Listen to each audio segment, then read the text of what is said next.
I think we've covered the basics of the fundamental basics in a couple of the previous dialogues. It never hurts to go back and review and always be focusing on those basic points, because I do find that at the end of the day that all there really is the basic points. And so really a lot of this is simply a reminder and a refocusing, walking back through the fundamental points. So that can never hurt, that can never be wasted, because one of the things that I find, for example, in the comments that come up sometimes when people are writing in, is that often you get a sense that some of the very key basic points are being overlooked. And we'll get into questions, what about this and what about that, and how does this work, how does that work, or there may be an exception or something that somebody says, well, that's not my experience. And I usually do find, though, that a lot of those things come up, again, in overlooking those fundamental points. The basics are very, very basic, and yet they're extremely profound, because to grasp the basic points of who you are, what your nature is, that's the one big thing I always stress. And then a little bit of discussion about the suffering and the questions and where all these doubts come from and what is at the root of those. If you can really get a handle on those, you are not going to have many questions or problems or issues that are really coming up and troubling very much. Yeah. So since we've covered a lot of that, those two fundamental points, we probably don't need to go back through that. I mean, unless you're interested to review some of those. So I think that they really hit home pretty good, and I think the fundamental point that a lot of people miss is the one you always start with, which is just, can you deny the fact of your own being? And then to define what that being is and to realize that there is no definition for that. Yeah, there's no definition in language, but, I mean, what the key, though, is to see what that is in direct experience. I mean, yeah. To recognize what's being pointed to within your own direct experience with a clear, solid knowing that is not theoretical. Oh, I understand what they're talking about. I see that for myself. I had a fellow come to a meeting a few weeks ago, and he had obviously been looking quite in depth into this stuff for quite a long time, and so we sat down and went through the basic points, and just about 10 minutes later, it really struck home. He said, oh, I get that. I really, really see what's being pointed to. And, you could tell it was just a direct kind of tuning into that and recognizing that principle of his identity in indirect experience. And once you see that, once you catch the perspective of that, it's an unshakable, very, very solid knowing that nobody can pull you out of even your mind, even the doubts and questions of your mind don't really disturb what you've recognized, because no matter what the question, no matter what the doubt is, at the end of the day, it's simply an arising within what we're talking about. Your own doubtless nature, which is present and aware, and it's here, and it's completely, absolutely evident. There's nobody that can deny their existence, or that sense of cognizing, that sense of awareness that is inherent in what they are, that's registering each and every thought right now. And that's the utter simplicity but incredible profundity of this, is that is what this is. Nothing more. Everything that we're going to discuss today, or in any of these talks that we have, or writings that that are coming out, it's really just pointing to that so that we can notice that. That's beautiful. It's so stunningly simple that, it kind of gives one to, if one thinks about it, to wonder how it was ever missed.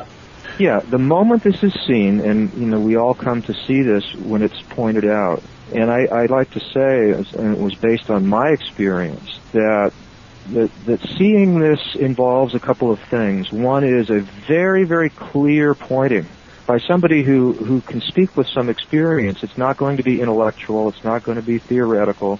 It's going to be a direct pointing with no complication to it, no subtle concepts, no mistaken views of it, just a very clear pointing. And then coupled with our own interest to look at that and to look directly without getting into a bunch of conceptualizing. And, when those two things come together, it's almost impossible not to see what we're talking about. And it's something, it takes no time. It's not a process. It's not the end point of something that anyone does, as an entity, as a seemingly separate person, but it's a complete, full stop, dropping of the concept, and a simple recognition of something that, like you say, is so obvious, is so present, that the moment that we understand what's being pointed to, the question is, how did I ever miss this? Yeah. Especially because it's the most obvious fact of your experience, which is, basically your own presence. It's been there since day one, constantly. It's the only constant, it's the only thing that has never wavered for so much as a thought instant in any of the experiences that you've ever had, because it's that which is doing the experiencing itself. It's funny how we have looked away from this, kind of looking everywhere else, into the appearance of things, but not noticing this. And somewhere along the line, this is going to get pointed out very, very clearly, and with such simplicity and such directness, and stripped, kind of bare down to the essence, that you're not going to miss it. Yeah, I like that phrase, stripped bare. It's this bare, naked knowing. Yeah, it has to be simple. What I found in a lot of these traditions and with a lot of the teachers and things that resonated with me as I was really exploring this, is that it was the more simple, the more direct, the more immediate the communication was on this, the more powerful it was. And if we stick with what is immediate and already present, we're not going to be ever talking about things like when you see this tomorrow, when you do this and that, when you purify, when you do all the right things, and then someday you'll be kind of qualified to see this. All that kind of style of talking is the antithesis of this. It's turning this into something that, if you look at the language and all of those kinds of styles of talking, it's always pushing this out into the future. And those kinds of teachings and those kinds of communications, what I have found is that the people following those or listening to those do not see this, because the pointers are obscuring what we're talking about. It has to be now, it has to be here, it has to be clear, it has to be immediate and available. And there are direct teachings, direct pointers that are consistent with that. Yeah. And those are the ones that you'll find that you kind of gravitate toward those, because they're more potent, they're more direct, they're more practical. They're more something that I can say, I can see that now. It's something that I can recognize for myself. Yeah. And it's simple, and yet, think about it, how rare that often is to hear it presented that way. Yeah, it's extremely rare. I mean, as you know, I went through 3 decades of what I might now call the conventional spiritual seeking. Mm-hmm. And it was always about a couple of things. One, it was always about becoming. It was never about being. It was about becoming being. And the assumption that, well, it'll happen someday if you just keep doing this, that, or the other thing, right? Mm-hmm. And the other thing was that everything had this element that I'll call in order to. I do this in order to make some attainment. For who? Of course, for me. And so that assumption of me and the assumption of someday and becoming was never really called into question in those environments. So that's why meeting you was such a startling revelation of, oh, wait a minute, could it really be that simple?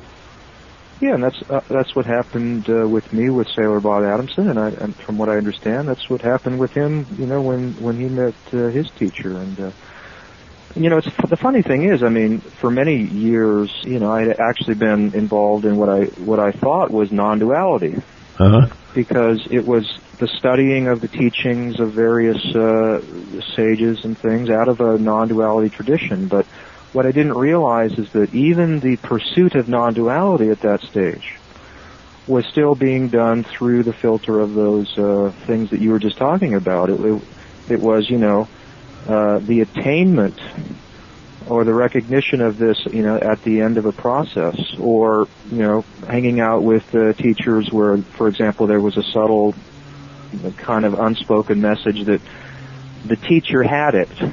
Like, he had realized it, and we had not. Exactly. And, the name of the game seemed to be, I'd like to kind of get that so I can be in that same state. And so there was encouragement to, do your practice and study the scriptures and attend as many meetings as you possibly could and all this kind of thing. Yeah. But, in a way, that still is moving away from the essence of this. I mean, rarely would you hear, this is what you are already that, this freedom of your natural state is here already, you don't need me, you don't need anything because this is what you are. And, I mean, I don't recall ever, hearing it stated quite that directly. And so, even though I was involved in those kinds of teachings, I was still mostly getting hung up in this, as you say, this becoming. What do I need to do in order to achieve that? And I used to study those non-dual scriptures and things, and I would think, well, this is great, I'd like to get this. Can somebody please tell me what I need to do? And this is the kind of thing that, when I met Sailor Bob, which was the beauty of that, is that these concepts, almost as they were coming out of my mouth, he was able to completely tear them down immediately. He'd say things like, so what do you need to do to be present? And of course he realized, well, I don't need to do anything to be present. And then the pointer was, well, that presence is it. And that's what you are. Yeah. So a little concept like that, which literally would, kept me going for 10 or 15 years, in missing that. When this was pointed out in this style, the concept itself was seen through and exposed immediately. Mm-hmm. Yeah. It brings you right back to the inescapable recognition of what you are, not tomorrow, but now. Because, again, everybody here, everybody listening, must be able to say they know that they recognize their presence. And the thing that just absolutely powerful thing that was shared is that what you're recognizing is what this is talking about. There is nobody outside of this recognition. There is nobody listening to this who is missing this recognition now. The only thing that we might be doing is overlooking that or downplaying that or thinking, gee, maybe it's something else. But every tradition has told us, you are that. Your nature is that absolute reality. That is what you are. And, what we find is they meant it. Yeah. They were literal with that. They were telling us exactly how it is. And, we might have been doing things like, though that sounds great, I hope someday I get there. Mm-hmm. But then you're back in the concepts again of the assumption that somehow you're not there, which is, the exact reverse of what you just heard. So what we want to do is we want to take this stand on this position of literally being that, and then look at these concepts and pointers and discard them instead of following them. You said something very, very powerful I want to underscore, if that's okay. Sure. You said you take the stand that is what is real. And I'm putting words in your mouth, but that's what I heard you say, is that it has to do with that taking a stand is what I wanted to talk about. I remember something that Martin Luther is reported to have said, that here I stand, I can do no other. And that here I stand has a profound sense of freedom and power in it. Mm-hmm. That I stand nowhere or everywhere, whichever way you want to look at it. Yeah, it's a matter of in a certain sort of a way. I mean, talking about where we put our identity. Yeah. See, everybody, until we've really looked into this and really heard the simplicity of this, the mind has been habituated to say things like, I'm not there, or somebody else has this, or I'm missing the understanding, or I don't have the understanding. I mean, all of these things, all of these concepts, and what we've tended to do is out of a kind of ignorance, taken our stand on those concepts, defining who I am, defining what reality is. And we can see what that's gotten us. It's gotten us kind of strung out in the doubts and all that stuff and feeling limited. Well, it's only because of where we're putting our identity. So the encouragement here is to take your stand on something else that's also present, which is your own being or your own presence, however you want to call that. And there's many pointers, and you can pick any one of them that works or that resonates. It could be consciousness, awareness, being, knowing that you are, all of these things, that which never changes, all of these types of pointers. But look at that, look to that in your experience, recognize that, and take your stand as that. Mm-hmm. And then you'll find that you kind of tap into something so very certain, so very clear and solid that it just undercuts all of these concepts. And this stuff starts to make more sense because you realize what you're standing on is what you are.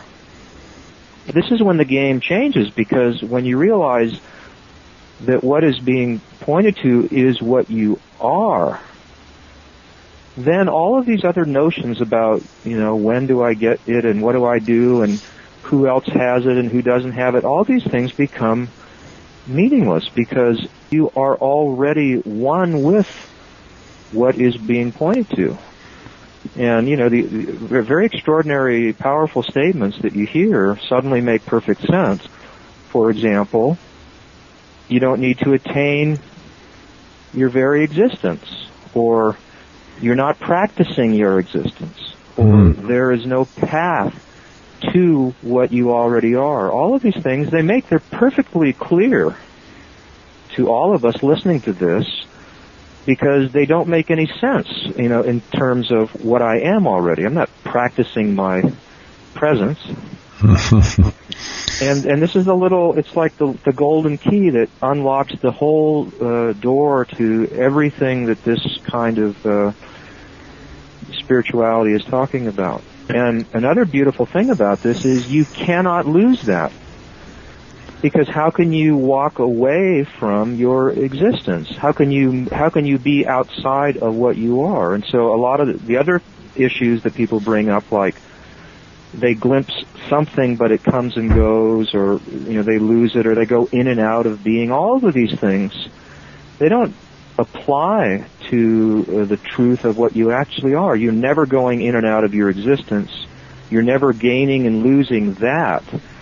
And usually what you find is that when people are talking that way, they are still taking their stand on something that is an appearance, something that is in the content, or something that is changeable. They haven't really quite gotten down to the bedrock of what's really being pointed to, because the moment that you recognize what we're talking about, there cannot possibly be any going in and out of that. It's actually absolutely impossible, because you can't have any experience, good or bad or up or down, outside of what we're pointing to.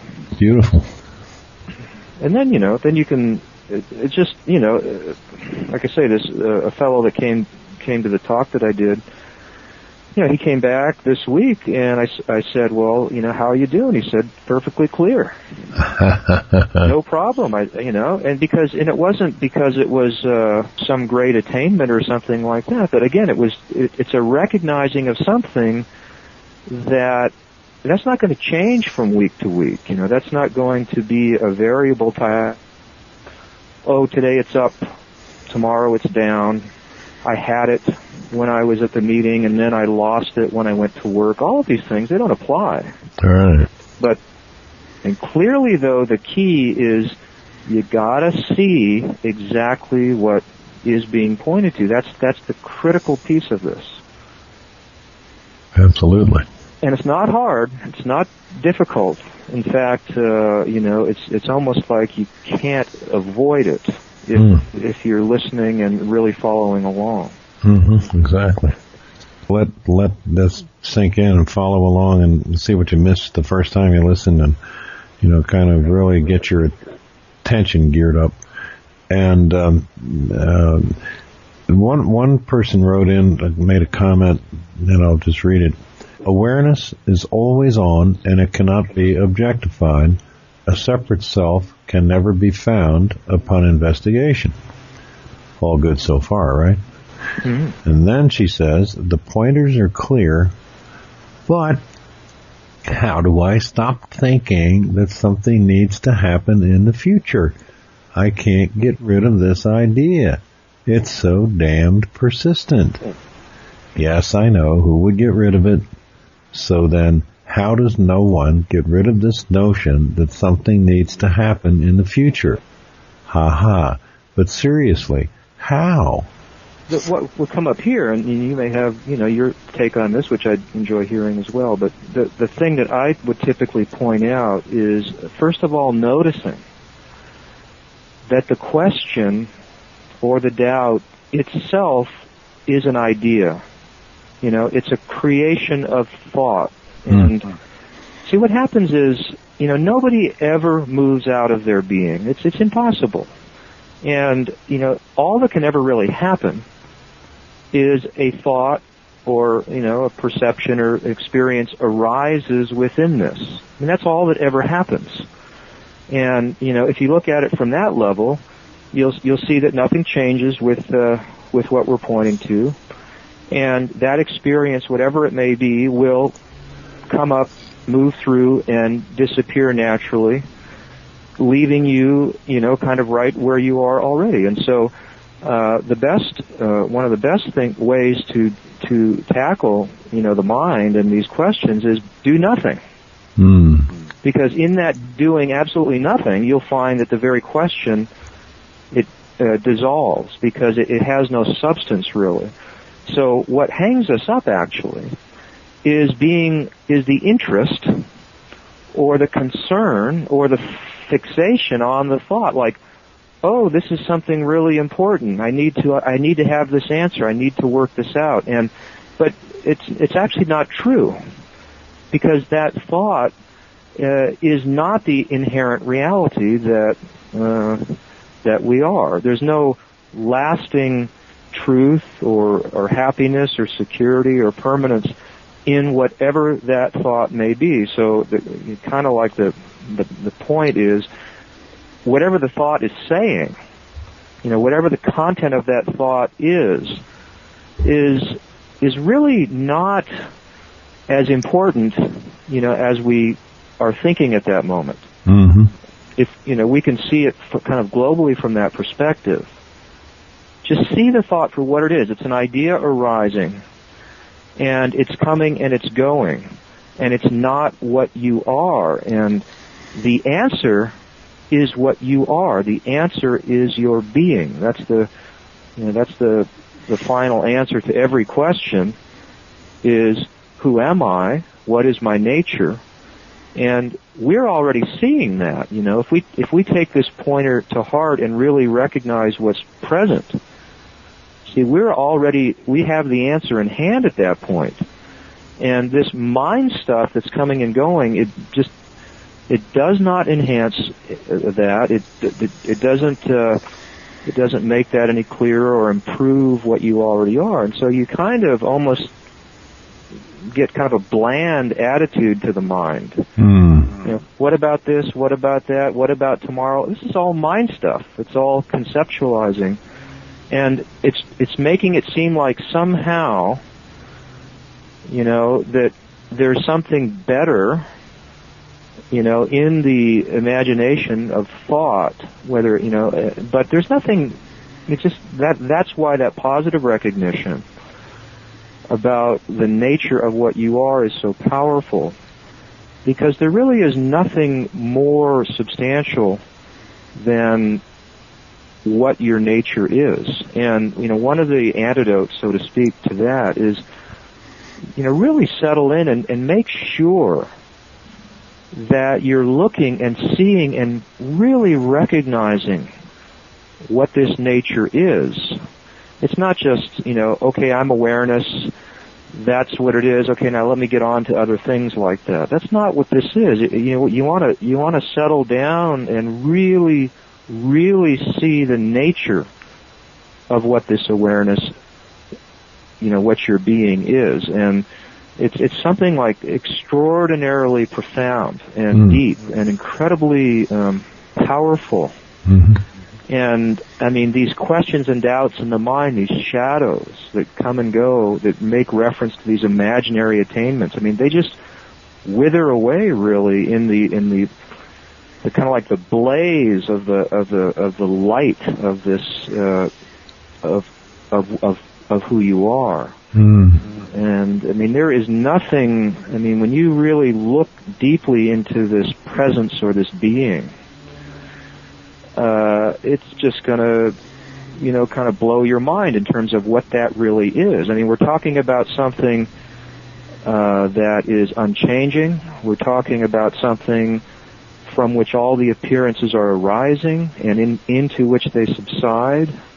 We're talking about something that is timeless and unconditioned.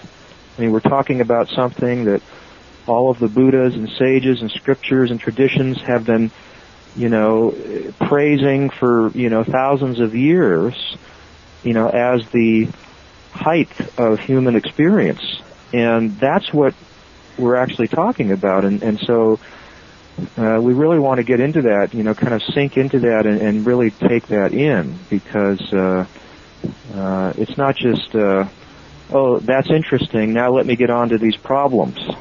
It's such a, it's kind of like Benkei, the Zen monk, used to say, why trade in the unborn mind for these ghosts of concepts in the mind, these thoughts? Why do we want to trade in this kind of pristine reality for these shadows that have no substance? And it doesn't really make a lot of sense. And when we start to look at it this way, then that's how we'll view these things.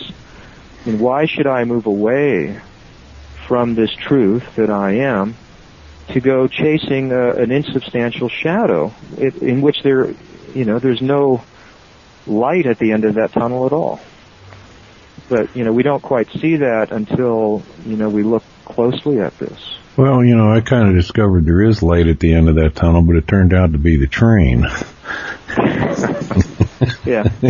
Well, it's funny too, because, every thought or concept is promising something like, follow me and you'll be happy, follow me and you'll be at peace, follow me and you'll get it, all these things like that. But what you find is that you already are all those things. Yeah, it's like man's search for more is really a trap, isn't it? Yes, if the mind is promising happiness or peace or oneness or whatever, it kind of dawns on you that you don't get to those things by following the thought. You get to those things, so to speak, by recognizing, before the thought even comes up, those things are already what you already are. Mm-hmm. And everybody, they've been shouting this from the rooftops for, centuries. That the source of happiness and peace and freedom and joy and oneness and all this stuff is the self, the true self, the true nature itself. So that's why you gotta stick with the basics. You gotta be really grounded in the fundamental points, because all the trouble really is arising from disregarding those points. And if you stick with the basics and you understand what's being pointed to, that it takes the whole momentum out of this kind of search into the conceptual mind. Why should I follow the conceptual mind when it's just an appearance? It's just an empty shell that just has no substance. And the whole time, here we are standing as that light of being, consciousness, life, however we want to call that, in all of its immediacy. And that is it. That is you're already standing at, any place the mind could promise you that you would arrive. The truth of it is you're actually already there right now without the thought. So it's not a really good proposition to go, exchanging what you already have for something that is, just an illusion, really. Sure. So you have to really look directly at these fundamental things, and that's how these questions get resolved. They don't get resolved by following them and resolving them and pursuing them and figuring it out and all that stuff. It gets resolved by this firm stand of seeing your identity clearly, and then the questions dissolve. All of these issues that people talk about, like, getting enlightened and whatever it might be, all of these things, they just wither away into meaninglessness. Absolutely. Because, as we've talked about before, but, people don't realize that all of those things are just imaginary concepts. And even in the scriptures, even in the non-dual traditions, if you read it very closely, it's very clearly stated, for example, that the bondage and liberation are imagined. They are only in reference to the assumption that we were ever separate from that reality. And the interest and following these notions, like, when am I going to get the final understanding? It's laughable. It's absurd. Or like even something like, when the shift happens and I will be there. Even these things are ridiculous. Yeah, it's kind of like we accept promises from someone who's a proven liar. We let the mind con us into thinking that there's such a thing as someday and some attainment that we can get for this fictional me, and we don't ever realize it's just tail chasing. Yes, yeah, and the proof of that is that, and I'm sure, I've seen in my experience, and I see it all the time, and people that I talk with or acquaintances that I've had, and that it basically goes on and on and on and on, year after year after year, and it's like the answer's always over the next horizon. Like, people were talking about awakening, and that went on for a few years, and then people were complaining about it, like, well, I'm not satisfied. So then there was a new teaching that was like, well, you got to get liberated, and then they did that for a while. Then they said, well, people wwere complaining, that this liberation comes and goes, and then they made up a new teaching which says, well, you got to have the liberation which stays permanently, and it just kind of would go on and on and on and on. And every time there would be a new revision, a new release of, product, 1.0, 2.0, 3.0. Mm-hmm. People would get all excited again, and, oh, okay, that was the problem. Now we're on the right track. And, eventually, and we've all done this, you'd start for example, switching teachers or whatever. Oh, this new one is it, or this new book, or this release, Oprah just endorsed a new book. Oh, that's it. But it's, you play that game, and then you start to realize that you're on a hamster wheel. Absolutely. And for a very, very simple reason, and that is you're looking away from where the truth of this really lies. It doesn't lie in an experience or a book or a technique or a teacher or something like that. It lies in the truth of what you are, which, is of course what the great, traditions have been saying all along. It takes you right off the treadmill. Yeah, the moment that you get the clue, you're out of the game, and you're not playing the game, and there are stories like that where people would go to certain teachers like Nisargadatta, and they would talk about what they're doing, and he's reported to have said things like, well, I don't play that game here. Mm-hmm. Like, I don't play the spiritual game here. And, that could be a kind of an abrupt, kind of an unexpected thing for someone. Man after my own heart. Yeah. But there comes a time along this where it kind of dawns that maybe we have been looking in the wrong direction. And maybe that there is a kind of a game being played where we are chasing our tail. And that's when this kind of pointing suddenly, it kind of emerges as being very, very relevant. Because what we're doing when we're talking about this is we're exposing the game. It's like the fallacy of the whole search. And, in a funny way, it's kind of interesting. All spirituality is really based on the fallacy. Mm-hmm. Because the reality that we are does not need any spirituality because it is that reality. So, in a way, all of the teachings and all of the paths and all this kind of thing are actually still coming from the perspective of the assumed separation. And but that's always been taught as well. People, for example, they're into Buddhism or whatever, and they often overlook or they kind of discount what Buddha said about the raft which is carrying you across the stream itself must be relinquished. Yeah. Because if you hang on to that binds you as much as any other concept. But we get so attached and enamored with all of these practices and traditions and all that we can lose our way and start to think that tradition or the raft itself is the reality. But I guarantee you right now, Buddhism or Hinduism or Vedanta or Advaita or Satsang, these are not what is real. Because, they're still just appearances, and, hopefully if they may be useful in pointing to what needs to be seen, and that's fine. But even at that point, we have to be willing to follow the pointer and realize the reality being pointed to. And then all of those pointers, we realize, okay, they serve a purpose. But the pointer itself is not what is being pointed to. Of course, and then once something has served its purpose, there's no need to string it on beads around your neck. Yeah. And in fact, there's no value in clinging on to like an expedient pointer, because what you do is you hold to that living reality.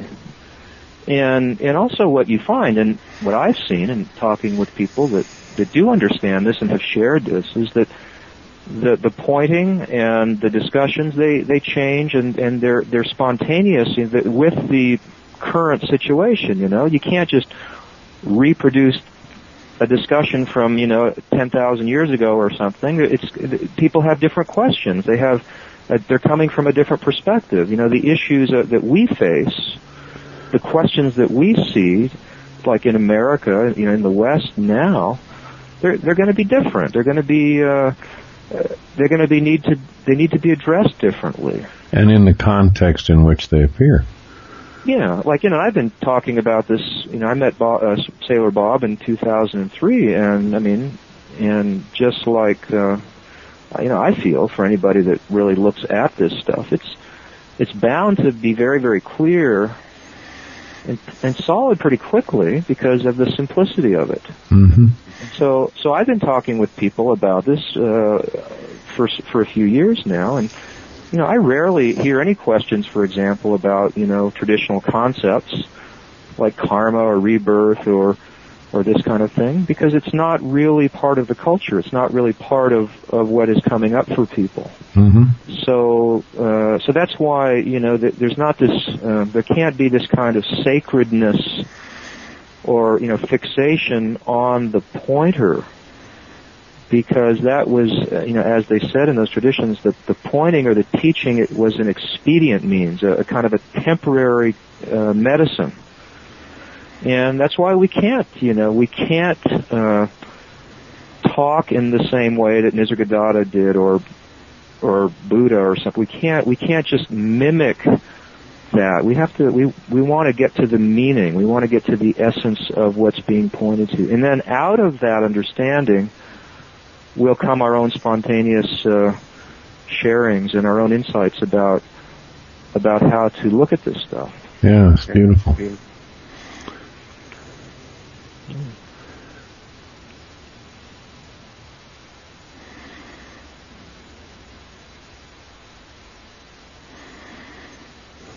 Whoever said silence is gold and had a point.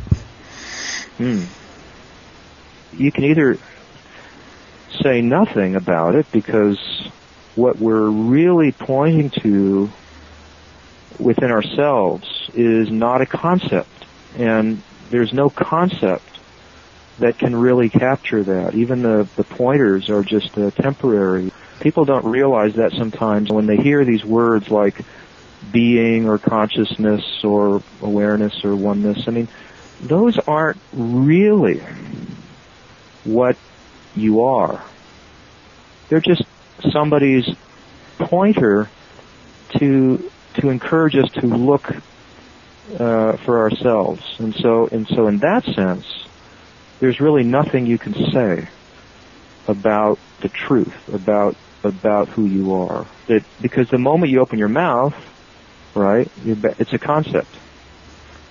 And then, the mind will often grab a hold of that and say, well, what's the meaning of that concept? And like let's say that you describe the true nature as the sense of being, for example. Then the mind might say, well, yeah, but I thought it was consciousness. And then suddenly the mind is debating and you're back into the concepts again. So that you have to be very light with the concepts. No concept is it. However, on the other hand, here we are talking about this stuff, and you can almost kind of talk forever and never really cover it all either. So you can either kind of say nothing about it or say everything about it. But the main thing is really just seeing what's being pointed to. And hearing really with the heart, not the mind. Yeah, that's true. It's an interesting point. It's an important point, and that is that this is not understood through the mind. Whatever we can grasp intellectually or conceptually, by definition, cannot be this. Cannot be the essence of this. So if we find ourselves cogitating, intellectualizing, debating, struggling, hashing over pointers, comparing this, comparing that, my recommendation is time out. Take a step back and take another look. Because, the odds are in that situation that we're looking into the mind.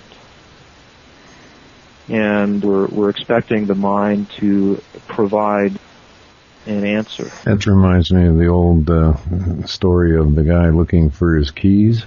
He had lost his keys, and he was scratching around in the dirt at night looking for his keys, and a neighbor came by. And, he was scratching around in the bushes under the streetlight trying to find his keys, and a neighbor said, "What happened?" And he said, "Well, I lost my keys. I can't get in my house." And he said, "Well, I'll help you look." So the neighbor gets down on his knees, and they're both scratching around under the bushes and under the streetlight. And finally it dawns on the neighbor to ask the first man, "Well, about where did you lose them?" He says, "Oh, well, I lost them over by the door, but you see, there's no light over there."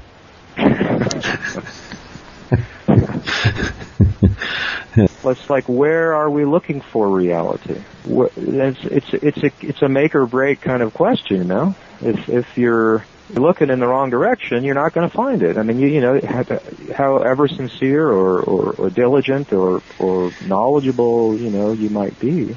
Got to do a 180, don't you? And that's why, I think what I found, it's interesting in looking at this, is there's kind of a sense that I've gotten, and that is that if you're very simple and very literal with this, and kind of, how would you say that? Just, not a lot of cogitation, not a lot of intellectualizing, then this stuff, it just cuts right through to the essence, and it's very immediate. So, coming back to direct experience here, is there anybody here, anybody listening, that is not present and aware? Cannot recognize the fact of their being and that aware nature that is functioning right now. And that's the kind of question that really highlights the immediacy of this. This is really not so much something for scholars or it's not a traditional type of thing. So it's something for simple normal people that can pause the concept and just simply follow the pointer and recognize in their experience. And then what we find, we all find this together, is that there's a recognition. Oh, yes, I recognize that. And I've seen this over and over again, is that is the way that this is embraced. I mean, that is the way that people understand. It's a very, very simple type of thing like that. It's, oh, that. Yeah. And then there might be a little confirmation. Yes, that. Now you know. Just that. Nothing else. And I hope it strikes home for folks who give it a listen. Yeah, and it's potent and clear. And as far as I can tell, all it takes is to kind of drop into it. Just listen with an open heart. Sounds good. Sounds good. Thank you, John. I love you. I love you too, Charlie. And I know you love people deeply and profoundly, and your contribution is awesome and deeply appreciated.